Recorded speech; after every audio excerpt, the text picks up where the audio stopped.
How do you respond when things are not good? How does one deal with God when life is not going the way that you thought it should?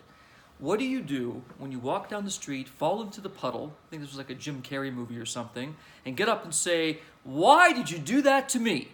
Why do I deserve this?" Believe it or not, one of the most common questions I get as a rabbi is the question regarding how to deal with God in terms of pain and struggle and disappointments. Spiritual people have this belief that if I'm spiritual, walking the path, doing my part in prayer and charity and good deeds, that automatically life is better. Well, on some levels it's true, life is better.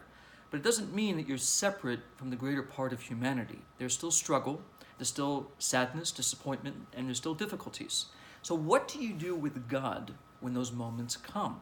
So believe it or not, the most spiritual thing one can do in their whole life is the realization that every moment matters and every moment counts. It sounds easy, but I assure you it's not. Take the following example. A couple of years ago, there was a story that broke where a young boy, 6 or 7 years old, was playing softball. And somebody threw the ball, and he swung the bat, and he hit one of the boys behind him.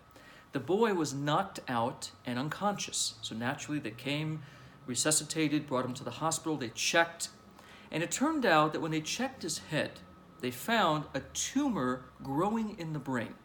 Yes, had it not been for the bat hitting him in the head and him falling unconscious, going to the hospital, being scanned, that tumor may have never been detected until it's too late.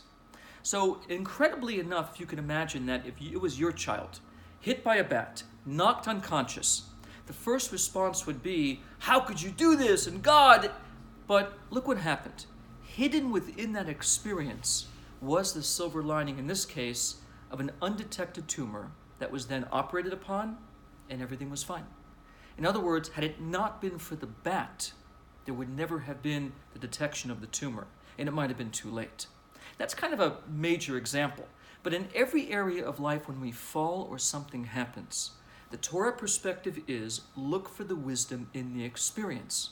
Don't react as if there is nothing guiding you, that suddenly God and you are no longer friends. Think of it as when those missteps happen, those misfortunes happen, it's not because God forbid, wants you to be in a state of misfortune.